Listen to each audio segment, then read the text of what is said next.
Hi tears, அஸ்ஸலாமு அலைக்கும். இஸ்லாமிய சொந்தங்கள் எல்லாருக்குமே ஈதுல்லா நல்வாழ்த்துக்கள்.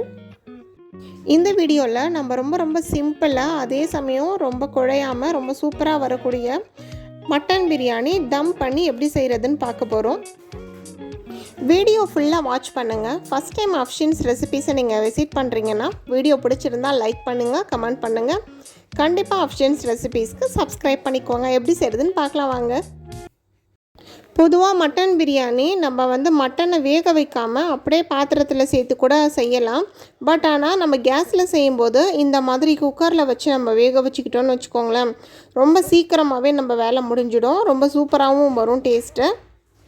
நான் இங்கே 1 கிலோ போல் மட்டன் எடுத்திருக்கேன். வாஷ் பண்ணியாச்சு. இது கூட கொஞ்சமாக மஞ்சத்தூளும் 1 ஸ்பூன் அளவுக்கு சால்ட்டு சேர்த்துருக்கேன். சேர்த்துட்டு இது கரெக்டாக ஒரு 4 விசிலுக்கு நம்ம வச்சு எடுத்துக்கிட்டோன்னா தாளிக்கிறதுக்கு ரொம்ப சரியாக இருக்கும். ஸோ 4 விசில் போதும். 4 விசில் வச்சு எடுத்துக்கோங்க. நாம் இப்போ பிரியாணி பாஸ்மதி அரிசியில் தான் பண்ண போகிறோம். ஸோ பாஸ்மதி அரிசியை நல்லா வாஷ் பண்ணி 3 டைமுக்கு வாஷ் பண்ணிக்கோங்க. வாஷ் பண்ணிவிட்டு நல்ல தண்ணி போட்டு ஊற வச்சுருங்க. இது நம்ம சமைக்க ஸ்டார்ட் பண்ண போகிறோம்ல, அப்போ பண்ணால் போதும். அதுக்கு முன்னாடி நம்ம வெங்காயம் எல்லாம் கட் பண்ணி வச்சுக்கலாம். நான் ஒரு 5 வெங்காயம் போல் எடுத்து நல்ல நீல வாக்கில் பிரியாணிக்கு கட் பண்ணுவோம்ல, அந்த மாதிரி கட் பண்ணி எடுத்து வச்சுருக்கேங்க. நல்ல பழுத்த தக்காளியாக இருக்குது. நல்ல பெரிய தக்காளியாகவும் இருந்ததுன்னா 4 தக்காளி எடுத்துக்கலாம். இல்லை நார்மல் சைஸாக இருக்குன்னா 5 தக்காளி எடுத்துக்கோங்க. எடுத்து அதையும் கட் பண்ணி வச்சுக்கோங்க. இஞ்சி பூண்டு கணக்குன்னு பார்த்தீங்கன்னா 100 கிராம் இஞ்சி, 100 கிராம் பூண்டு எடுத்து நல்லா க்ளீன் பண்ணி ரெண்டுமே சேர்த்து அரைச்சாலும் அரைச்சிக்கலாம், தனித்தனியாக அரைச்சும் எடுத்து வச்சுக்கலாம். அதையும் ரெடி பண்ணிக்கோங்க. பிரியாணி ரொம்ப டேஸ்ட்டாக வர்றதுக்கு ரொம்ப முக்கியமான விஷயம் அதில் நம்ம சேர்க்குற கரம் மசாலா பொருளுங்க.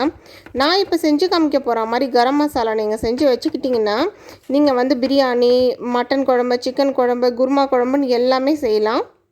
பட்டையை இந்த மாதிரி சின்னதாக உடச்சி வச்சுக்கோங்க. உடச்சி வச்சுட்டு நம்ம கைப்பிடி அளவுக்கு 2 கைப்பிடி அளவுக்கு பட்டை இருந்தால் சரியாக இருக்கும்.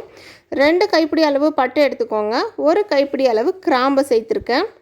அதில் பாதி அளவுக்கு ஏலக்காவும், ஏலக்காய் நம்ம எந்த அளவுக்கு எடுத்தோமோ அதே அளவுக்கு பெருஞ்சீரகம், இந்த 4த்தையுமே நம்ம எடுத்து அரைச்சி வச்சுக்கிட்டோன்னா ரொம்ப சூப்பரான கரம் மசாலா ரெடி ஆகிடும். பிரியாணியை நம்ம தாளிக்க ஆரம்பிச்சிடலாம். நான் ஒரு பெரிய பாத்திரம் எடுத்திருக்கேன். இதில் கொஞ்சமாக நம்ம நெய் சேர்த்துக்கலாம். இது கூடவே தேவையான அளவு ரீஃபைண்ட் ஆயிலை நம்ம சேர்த்துக்கலாம். எண்ணெய் பார்த்து சேர்த்துக்கோங்க. ஏன்னா செய்ய போகிறது மட்டன் பிரியாணின்றதுனால மட்டன்லேயே கொஞ்சம் கொழுப்பெல்லாம் அப்படியே இறங்கும். ஸோ பார்த்து சேர்த்துக்கோங்க. நான் இந்த அளவு ரீஃபைண்ட் ஆயில் சேர்த்துருக்கேன். இது கூட நம்ம தாளிக்கிறதுக்கு எல்லாமே 4 அளவு எடுத்திருக்கேன். அதாவது 4 பிரியாணி இலை, 4 பட்டை, 4 கிராம்பு, 4 ஏலக்காய், 4 அன்னாச்சிப்பூ. ரொம்ப சூப்பராக இருக்கும் அன்னாச்சிப்பூ சேர்க்கும்போது. இது கூட ஒரு 3 பச்சை மிளகாய் சேர்த்துருக்கேன். நீங்கள் காரம் நல்லா சாப்பிடுவீங்கன்னா ஒரு 6 பச்சை மிளகாய் போல் கூட சேர்த்துக்கலாம். நல்லா டேஸ்ட்டாக இருக்கும். இது கூடவே 5 ஆனியன் நம்ம முன்னாடியே ஸ்லைஸ் பண்ணி வச்சோம்ல, அந்த வெங்காயத்தை நான் இது கூட சேர்த்துக்கிறேன். இப்போது இதை அப்படியே நம்ம எண்ணெயில் சூப்பராக கலந்து விட்டுடலாம். எப்பயுமே பிரியாணி செய்யும்போது உப்பை இந்த ஸ்டேஜ்லேயே ஒரு பாதி அளவு உப்பை சேர்த்துக்கோங்க. முன்னாடியே நம்ம வேக வைக்கிறதுக்கு 1 ஸ்பூன் சேர்த்துருக்கோம். இதில் ஒரு 3 ஸ்பூன் போல் நம்ம சேர்த்து வேக விடலாம். இந்த மாதிரி நம்ம வதக்கும்போது ரொம்ப வெங்காயம் சீக்கிரமாகவும் வதங்கும். அதனால் முன்னாடியே நம்ம கொஞ்சமாக சால்ட்டு சேர்த்துக்கலாம். இந்த வெங்காயத்தை நல்லா சூப்பராக கண்ணாடி பதம் வர அளவுக்கு நல்லா நம்ம வதக்கிக்கலாம். ஏன்னா நல்லா வதங்க தான் பிரியாணியோட டேஸ்ட்டு சூப்பராக கூட்டி கொடுக்கும். ரொம்பவே நல்லாயிருக்கும். வெங்காயம், தக்காளி எல்லாமே நல்லா வதங்கணும். அது மட்டும்தான் பிரியாணிக்கு நல்ல டேஸ்ட்டு கொடுக்கும். இப்போ பாருங்களேன், வெங்காயம் ஓரளவுக்கு வதங்கியிருக்கு. இந்த டைமில் நான் ஒரு பாதி பாக்ஸ் போல் தயிர் சேர்த்துக்கிறேன். தயிர் சேர்க்கறதுனால ரொம்ப சூப்பரான டேஸ்ட்டு கொடுக்கும். மட்டன் பிரியாணிக்கோ சிக்கன் பிரியாணி எது செஞ்சாலுமே நம்ம தயிர் சேர்த்துக்கும் போது ரொம்ப நல்லாயிருக்கும். அதை இந்த ஸ்டேஜில் சேர்த்துக்கிட்டிங்கன்னா ரொம்பவே சூப்பராக இருக்கும். இப்போ அந்த தயிரை போட்டு நல்லா நம்ம கலந்து விட்டுடலாம்.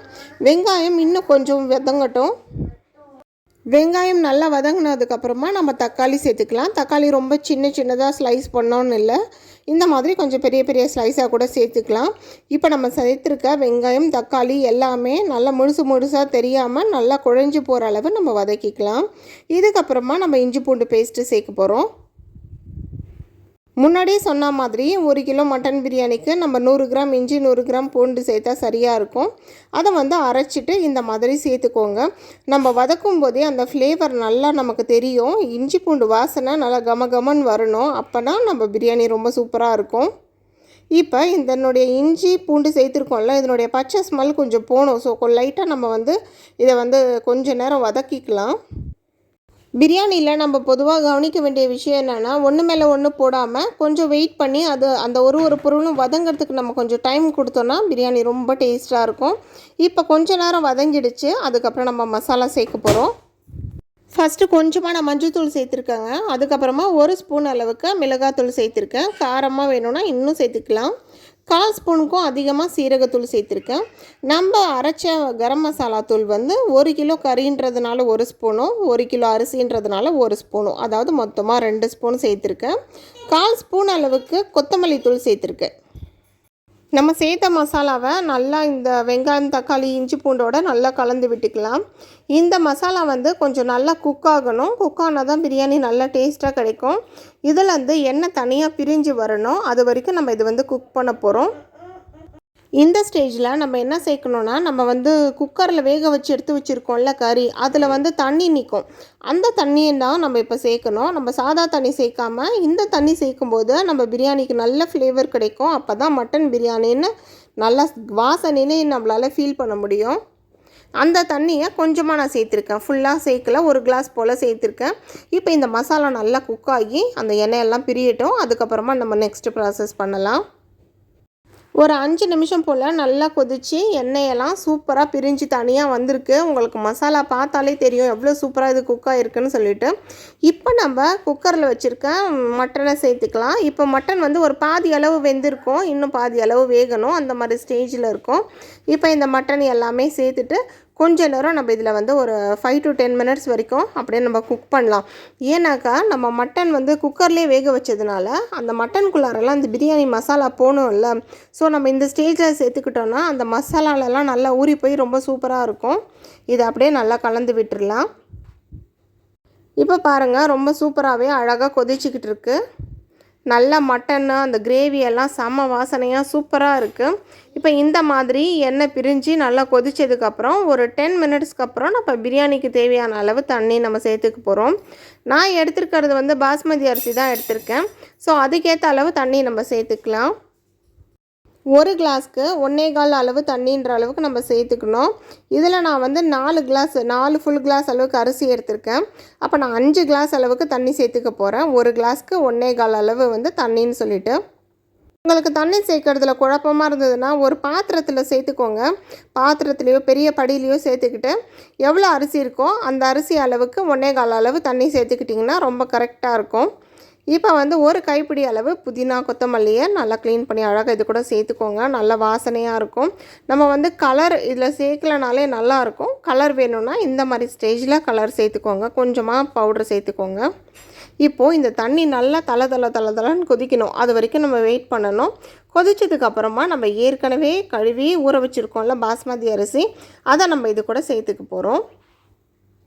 அரிசியும் தண்ணியும் நல்லா கொதிக்கணும். இந்த டைமில் வந்து கேஸை நல்லா ஸ்பீடாகவே வச்சுருங்க. இப்போ நம்ம எதுவுமே குறைக்க தேவையில்லை. நம்ம தம் ஸ்டேஜ் வந்த உடனே தான் கேஸை கொஞ்சமாக சிம் பண்ணிக்கணும். இப்போ நல்லாவே இது கொதிக்கட்டும். நான் வந்து உங்களுக்கு அந்த ஸ்டேஜ் காமிப்பேன் எப்போ தம்க்கு விட்டால் ரொம்ப பர்ஃபெக்டான பிரியாணி கிடைக்கும்னு சொல்லிட்டு. இப்போ பாருங்கள், நிறைய தண்ணி இருக்குது இதில். ஸோ அப்படியே இது ஆன்லேயே இருக்கட்டும் நல்ல ஸ்பீடில். கொஞ்ச நேரத்துலேயே இந்த தண்ணி எல்லாமே அப்சர்வ் பண்ணி அந்த தண்ணியும் சாதமும் கலந்து சூப்பரான தம் ஸ்டேஜ் வந்துடும்.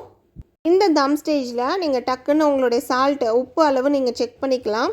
ஏன்னா இந்த டைமில், அதாவது இந்த சாப்பாடும் அரிசியும் கலந்துருக்கு இல்லையா, இந்த டைமில் நீங்கள் வந்து உப்பு எப்படி இருக்கோ அதே மாதிரி தான் பிரியாணிலையும் இருக்கும். ஸோ இந்த டைமில் கம்மியாக இருக்குன்னா கண்டிப்பாக பிரியாணிலையும் கம்மியாக இருக்கும். ஸோ நீங்கள் அப்போ சேர்த்துக்கோங்க. இப்போ தம்க்கு விடுறதுக்கு நான் வந்து ஒரு பழைய தவா யூஸ் பண்ணியிருக்கேன். அடுப்பை சிம் பண்ணிக்கோங்க. சிம் பண்ணிவிட்டு அந்த தவா வச்சுட்டு இதனுடைய வாய்ப்பகுதியை ஒரு டவல், அதாவது நம்ம நார்மலாக யூஸ் பண்ணாத டவல், இது சமையலுக்கு யூஸ் பண்ணுற டவலு, அந்த டவலை நல்லா புழிஞ்சிட்டு தண்ணியில் நனைச்சி புழிஞ்சிட்டு அதை இந்த மாதிரி வாய்ப்பகுதி ஃபுல்லாக மூடி வச்சுருங்க. மூடி வச்சு இந்த லிட்டு போட்டு நம்ம க்ளோஸ் பண்ணியாச்சு.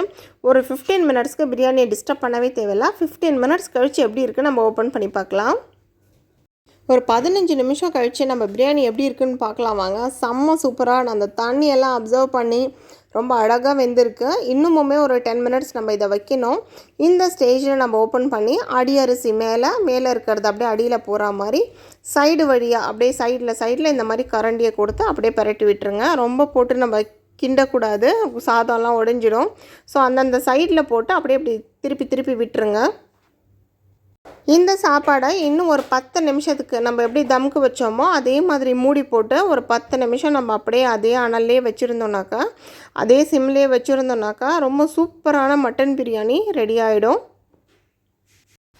பாருங்கள், நம்ம பிரியாணி பார்க்குறதுக்கே செம்ம வாசனையாக ரொம்ப சூப்பராக இருந்தது. ரொம்ப நல்லாவே வந்திருந்தது பிரியாணி இன்றைக்கி ஈதுக்கு செஞ்சது.